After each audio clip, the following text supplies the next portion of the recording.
Est-ce qu'au niveau de la technique, on peut s'occuper du son parce que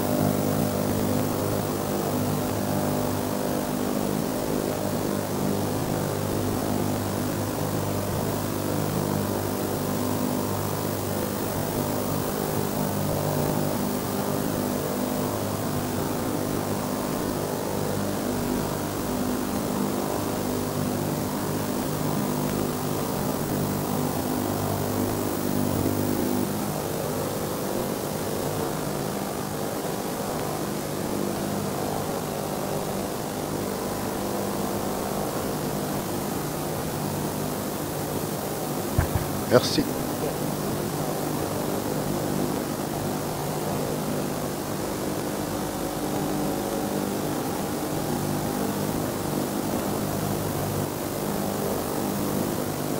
Merci.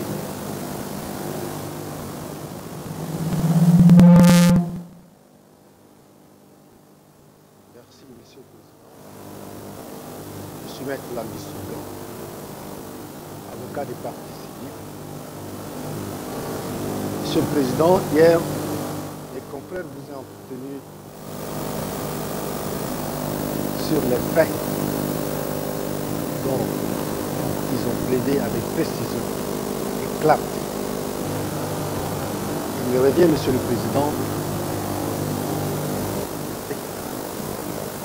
de plaider sur deux points.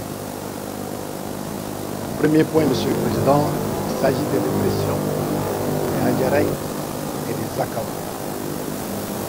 Second point, il s'agit du traitement des prisonniers de guerre. Pour ce faire, Monsieur le Président, il va falloir que je vous situe sur ce que sont les Zakawa et les Hadjaraï. Les Zakawa et les Hadjaraï, d'abord les Hadjaraï. Les Hadjaraï sont une communauté tchadienne située au centre-est.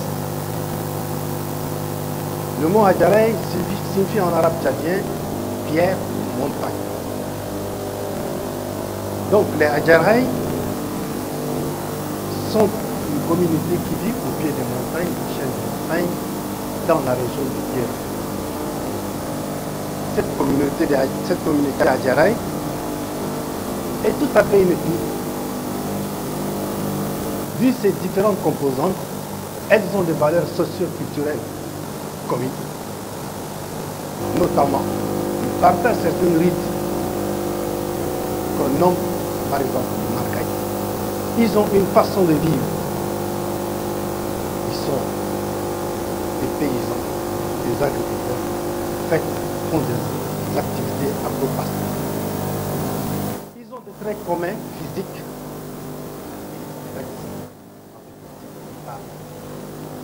Même donc, ils forment une écoute au sens de la composition ethnique. Quant aux Zagawa, c'est aussi une communauté tchadienne située au nord-est, à la frontière avec le Soudan.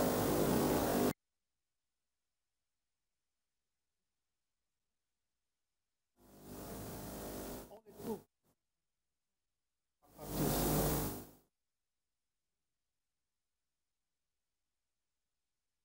du village qui porte le même nom, Tini, groupe Tini du Tchad, Tini du Soudan. Ils sont dans la région des Bénédicts. Ils ont une langue commune. En fait, les deux composantes, les deux communautés constituent véritablement au sens technique une communauté ethnique. Monsieur le Président, ces deux communautés, qu'est-ce qu'ils étaient avant 1982 pour l'accuser ici? Ces deux communautés ont été insultées indéfectibles pour ces nations afin qu'ils puissent conquérir. grâce à ces deux techniques, Sénabré a pu conquérir le pouvoir en 1904. Il s'est appuyé sur ces deux techniques. Les régions de l'Enedi au Guéra étaient un passage absolu, obligé pour venir dans la capitale. Pour ce faire, il va falloir qu'il tisse une alliance avec ces deux communautés pour avoir dans son rang des combattants. C'est qui fera quelque chose. Et ces combattants sont les Adjaraï. Les avant-gardes de sa sécurité sont composés des Akawa. Ils ne pouvaient pas, n'est pas, sans passer d'insérer, sans aller en guerre. Il n'y a que ceux de nous qui l'ont porté au pouvoir. C'était ses alliés. Mais pour qu'il puisse être ses alliés, Monsieur le Président, il a eu de ses relations avec certains de leurs leaders qu'il a eu à étudier avec eux en Europe. Pour ceux qui étaient dans ses rangs, quand il était militant, je vais citer des personnes comme Zizbski. Je vais citer des gens comme Ahmad Dadi. Je vais citer des gens comme Haroun Godi, pour les aller. Quant aux Akawa, Monsieur le Président, il y a des personnes avec qui il a eu à étudier et qui ont été avec lui dans ses rangs pendant qu'il était dans la rébellion. Hassan Idriss Déby. Ces personnes qui l'ont aidé, qui l'ont fait roi, quand il a pris le pouvoir en 82, ils étaient à ses côtés et ils ont partagé avec nous. Notamment, Monsieur le Président, Idriss Miskin, ministre des Affaires étrangères. Haroun Godi, secrétaire d'État à la santé. Ahmad Dadi, plusieurs fois ambassadeur, conseiller diplomatique et président d'une grande société de la place, la SONACI, Société nationale de sécurité. Quant aux Akawa, Idriss Déby, conseiller à la présidence, conseiller militaire à la présidence. Hassan Diamous, chef d'état-major.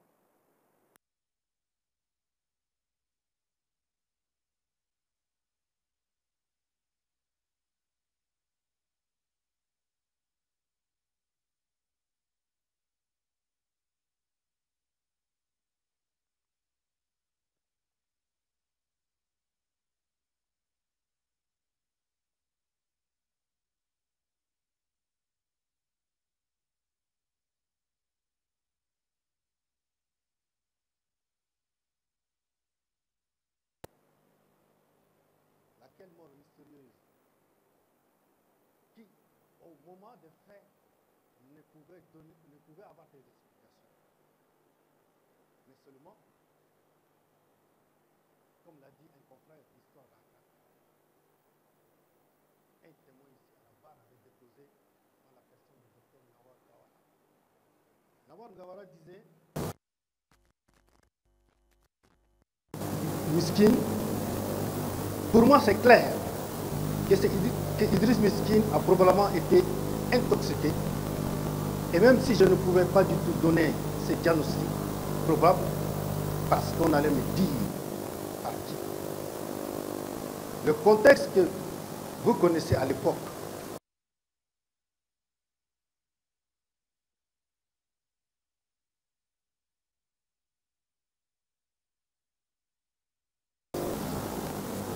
c'était à l'automne du 7 novembre 2015. Cette mort d'Idriss Miskin, comme nous l'a élucidé Dr Nawar, à l'époque, a mécontenté la communauté adjaraïne.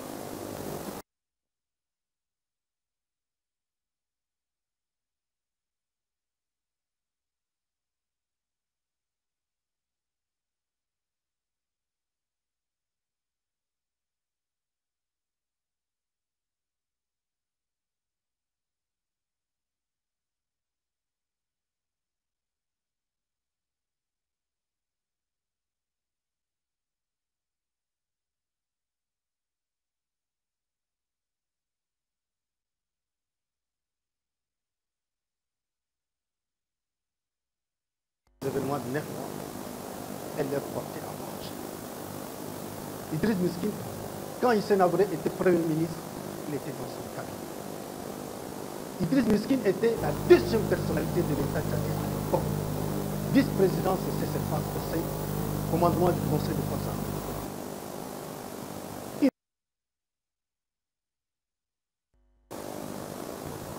Pourquoi cette indifférence? Et les laisser mourir, c'est dont il est capable. C'est cette indifférence dont vous n'avez pas. Et c'est cette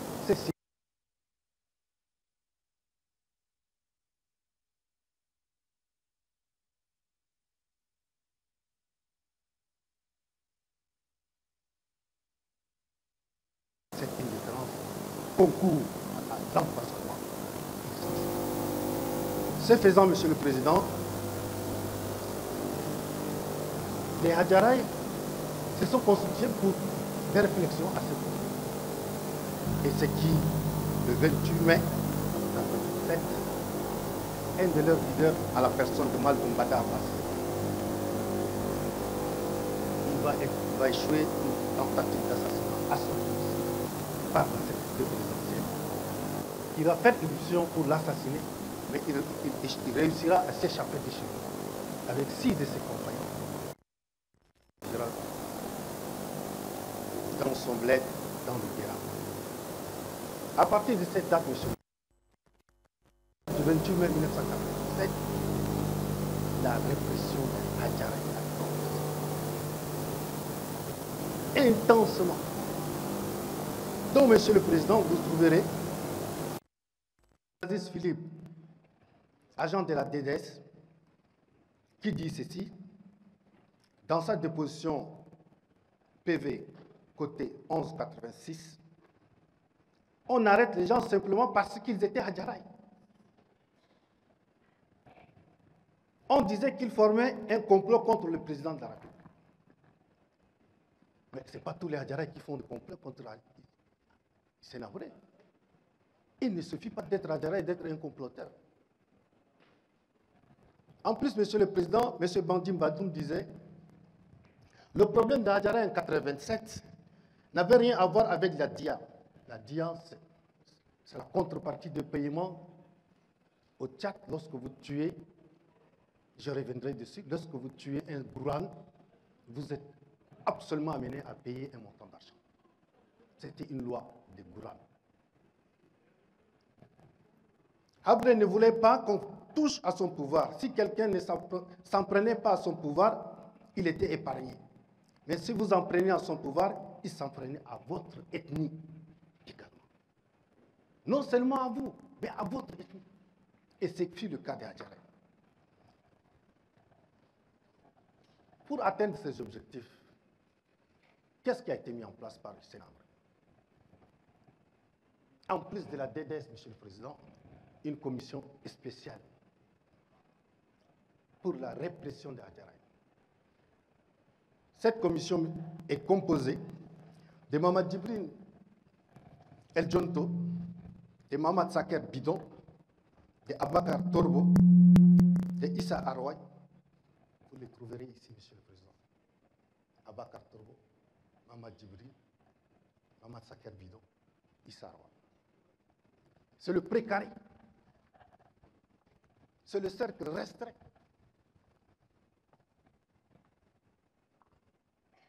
Cette commission, Monsieur le Président, est renforcée par Zakaria Berdé.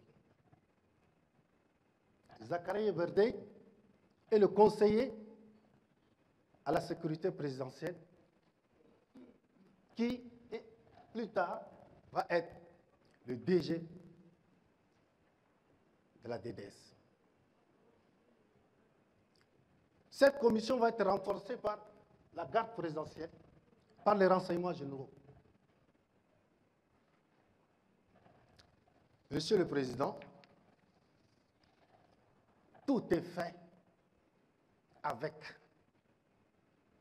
l'aval, planification et systématique. Abbas Abourguène, chef des services de la sécurité fluviale, dit ceci. Toute cette personne rendait compte à Guinée-Corée. Je pense que Mamad Djibril El Diop était coordinateur de la DDS en ce moment. L'ordre d'arrêter ne pouvait venir que du président de la République. Monsieur le Président, je voudrais vous rapporter un peu sur qui est Abbas Abourguène par rapport à ces tableaux-ci. Vous avez vu le tableau, la couleur en bleu, ça c'est le fleuve Chari et Logone. Et de l'autre côté du fleuve, c'est le fleuve Koussiri. C'est la ville Koussiri du Cameroun. Et de ce côté, Abbas Abourguène est le chef de la sécurité fluviale. C'est de là, c'est ces deux fleuves, le Logone et le Chari, où il a parsemé toute sa brigade pour traquer et arrêter tout ce qui pouvait traverser. Fatma Sakine vous a dit qu'elle traversait le fleuve du Chari pour venir à N'Djamena. C'était ce fleuve où elle a été arrêtée au bord. Cette commission avait des actions bien définies. Elle devait arrêter, traquer, arrêter, auditionner, établir des fiches, au but d'obtenir des informations pour arrêter d'autres personnes. Et ceux qui pouvaient trouver la vie sauve étaient sauvés, ceux qui ne l'avaient pas trouvée ont été sommairement exécutés. C'est ce que vous allez retrouver, Monsieur le Président, un des témoins, Clément Abaïfouta, le fossoyeur, dont vous avez son témoignage, disait, lorsque les Hadjara étaient amenés, il le disait puisqu'il était en détention, les Hadjara étaient mis en cellule B et cellule A. Chaque jour, Abba Moussa venait avec Abba Kartorbo, Sambo, le chauffeur, un jeune arabe qu'on appelait Oya. Il prenait la pelle, la pioche, une corde, par vague de 10, on les amenait. Ce ne sont pas des ouvriers, ce n'était pas pour les amener travailler, Monsieur le Président. Ils partaient autour de 9 h et ils revenaient vers 15 h. Et ces gens, jusqu'à aujourd'hui, je ne les revois pas. Audition du 9 novembre 2015.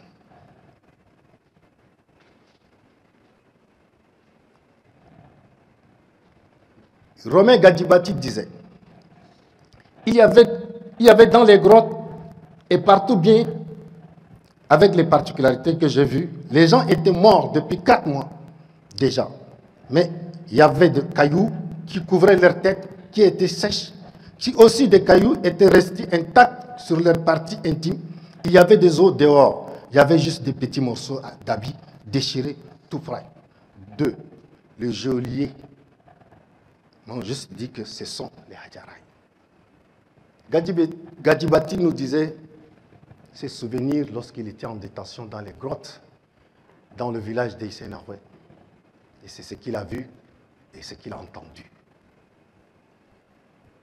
Monsieur le Président, c'est de cette manière que les Hadjaraï ont subi ces plans, ces projets de répression qui étaient systématiques, qui étaient planifiés parce qu'il y avait une création d'une commission, qui était systématique. Et le systématisme, Monsieur le Président, je vous le dirai, parce que ça ne concernait pas seulement les Hadjaraï de N'Djamena, ça se répandait dans les provinces.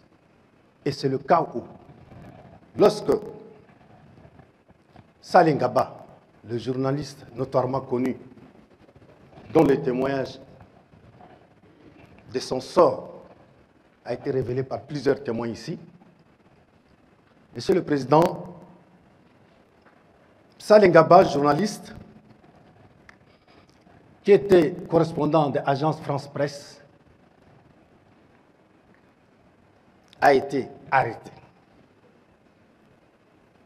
Parce que c'est un journaliste qui avait ses prises de position contre le régime et qui ne pouvait pas supporter ce qui s'est passé en son temps. Se sentant menacé, il est parti, s'est réfugié parmi les siens dans le Guéra. Et c'est de cette manière, loin de Sénabré, qu'il va envoyer commandant de la BICI à la personne de Mohamed Saker Bidon avec des militaires pour le traquer. Mais pour le traquer à Mongo. C'est en ce moment que l'église protestante de Mongo va être prise en otage avec tout son personnel. Arrêtés, torturés, certains étaient exécutés. Par la suite, Saleh Ngaba sera arrêté. Beaucoup de diversions du côté du gouvernement vont être dites, soit que Saleh Ngaba aurait tué 2 paysans et qu'il était en possession d'armes de guerre. Et c'est pour cela qu'il a été arrêté. D'autres le ministre de l'Information va se contredire pour dire plutôt que c'est parce qu'il était sur le champ de bataille et qu'il était tombé avec armes à la main. Mais la vérité, c'est que Amnesty International l'a adopté comme prisonnier de guerre, comme prisonnier d'opinion, autant pour moi. Mieux, son confrère, M. Christian Mielé, cherchera à savoir plus qu'est-ce qu'est devenu Saleh Ngaba. Christian viendra au Tchad pour rencontrer Hissène Habré, pour savoir sur ce qu'est devenu Saleh Ngaba. Il rencontrera Guinée Corée, le directeur de la DDS, qui va lui dire « Cela ne te regarde pas ».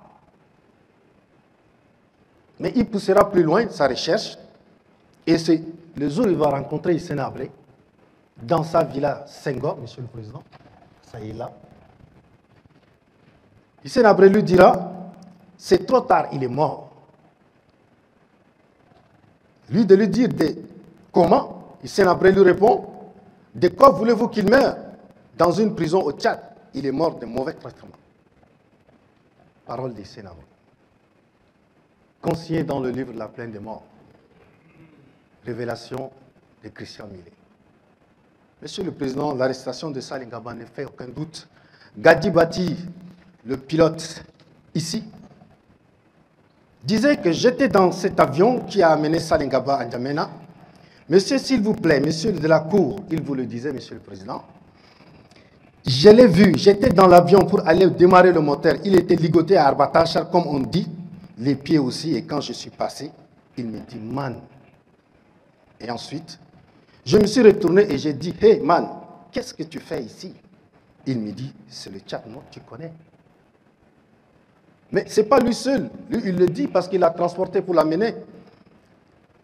Autant d'autres témoins, en la personne de Maïebe Komadje Gabin, en la personne de Jean Noyama Kavonsuna, tous ont dit, et ça a été un objet de débat, question-réponse, ici, qu'il a été écrit dans la cellule le nom de Saleh Ngaba. Et mieux encore, Alifa Gaston, qui est l'homme de l'intérieur du système, de la DDS, infirmier, gendarme, nous dit ceci. J'ai vu des hommes qui sont morts, ceux qui sont paralysés, tout cela, j'en ai assez vu. Je vais donner l'exemple sur le décès de M. Saleh Ngaba, qui était vraiment difficile. Lui, il était seulement à l'intérieur de sa cellule, 2 mètres de large, 2 mètres de long. Il dormait sur le ciment, sans couverture. Quand je l'ai vu, il était déjà épuisé. Il ne pouvait rien faire. Parfois, je lui donnais les comprimés. Et tout ce qu'on lui donnait comme du repas, ça restait à côté. Il ne mangeait pas. Un jour, Alifa Gasson disait, quand il allait ouvrir la cellule était fermée.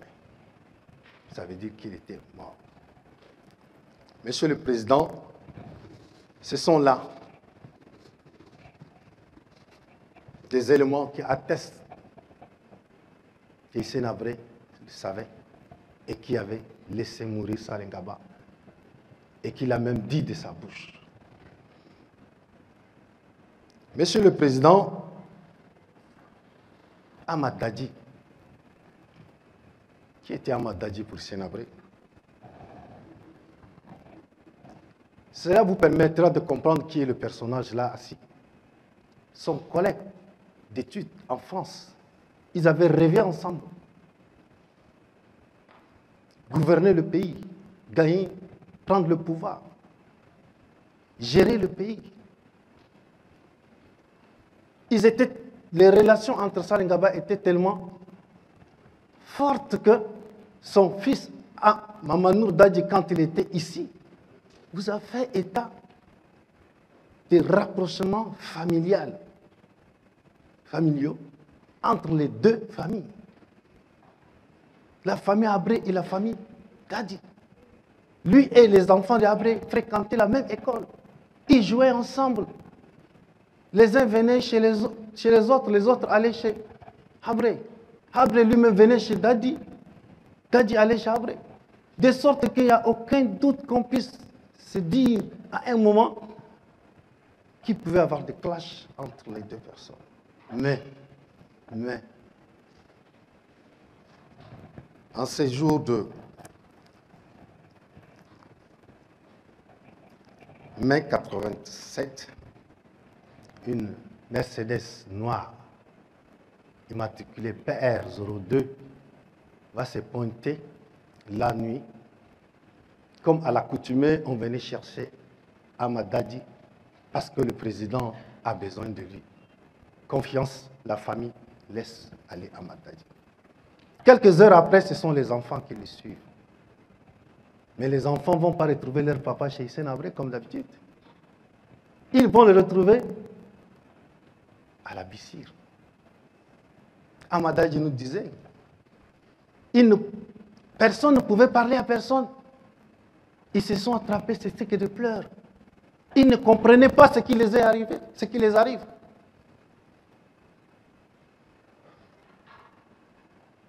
C'est ça, Monsieur le Président, ce qui s'est passé. Ahmad Dadji, Nour Dadji, son fils, son grand frère, son cousin, le fils d'Amal Doumbada, et un autre, et deux de ses gardes-corps.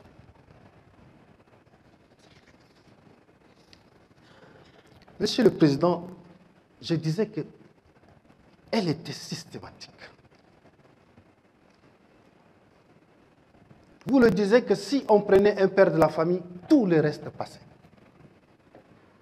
Si on prend le père, la femme, les enfants, le cousin, la tante, tout le monde y passait. Puisque vous êtes de la même ethnie. C'était systématique. En province, vous aurez, Monsieur le Président, des archives de la DDS qui montrent de l'état immense de la répression.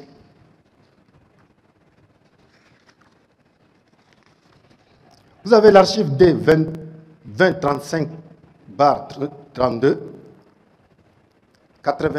de l'année 86-87. On vous parle 5 Hadjarais arrêtés à Sarr, impliqués dans l'affaire Hadjarais. Vous avez la cote D 2035/37, une fiche de 22 juin 85 implique l'arrestation massive de Hadjarais dans l'affaire Maldumbada. Vous avez la cote D 2035-50, vous parle de Hadjarais arrêté le 12 janvier 89, transféré en Djamena, 20 Hadjarais détenus à Moundou. Monsieur le Président, ça s'est étendu sur toute l'étendue. Pour finir avec les Hadjarais, je vous citerai le malheur des femmes de ces messieurs et leurs enfants. Mariam Hassan Bagheri vous disait son mari, Hissène Nanga Seïd, a été arrêté, le grand commerçant, le grand fournisseur de la présidence en véhicule et en tout. Lorsqu'il a été arrêté, ils ont été évacués de leur maison. Vous partez, vous ne prenez rien. C'est les autres qui viendront faire sac de votre maison. Non seulement on prend le mari, on chasse madame et les enfants, on les met dehors. C'était la politique de la tête brûlée, de la terre brûlée. On brûlait tout. On vous mettait dehors. Et c'est le cas aussi de Fatima Toumle et Mme Godi. Elle s'est retrouvée aussi dehors. Allez-y comprendre, Monsieur le Président, une veuve qui avait un niveau standing de vie qui se retrouve sans abri, sans quoi manger, sans mari, avec des enfants à nourrir. Mais ça n'a ému personne. Ça n'a ému personne. Moins encore l'accusé. Comme s'il n'était pas père de famille, qu'il n'avait pas des enfants. C'était grave, extrêmement grave, qu'on puisse gouverner un peuple de cette manière. Les Agawa, Monsieur le Président.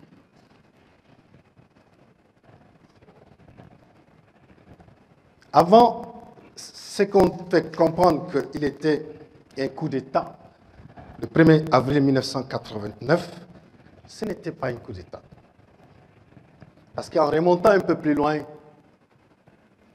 justement, en se rapprochant des événements précédents, à cette date, la répression des Akawa, les glas commençaient à être sonnés bien avant. Justement, avec l'arrestation de Siddiq Fadoul. Siddiq Fadoul, qui était membre du gouvernement de Gount et qui, à la défection de Gount, au départ de Gount de N'Djamena en 1982, s'est retrouvé en France.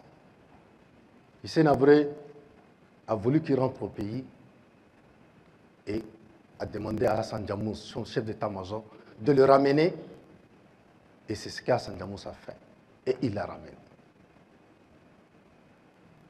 La veuve d'Hassan Diamous, Mariam Batil, était ici, a témoigné, avait dit qu'ils étaient en train de prendre un déjeuner pendant que Guinée Corée et El Djonto étaient venus pour demander à ce qu'on leur permette de partir avec Siddiq Fadoul, parce que le président Hissène Habré a besoin de lui. Il y avait un peu une résistance, mais par la suite, Siddiq Fadoul s'est dit de lui-même qu'il part, qu'il va partir. Madame Mariam lui disait d'attendre un peu. Il dit, non, je vais partir. Et il est parti. Et quand il était parti, Hassan Diamous n'était pas content et a rendu visite à Hissène Habré pour lui dire, mais ce n'est pas de cette manière que si tu as besoin de celui-là que tu m'as demandé de le ramener, et que si tu as besoin de lui, passe par moi quand même. Il dit, ce n'est pas grave, il va repartir. Mais jusqu'aujourd'hui, Siddiq Fadoul est parti. C'était le premier événement. Le deuxième événement, Monsieur le Président, la mutinerie de Fada, de certains soldats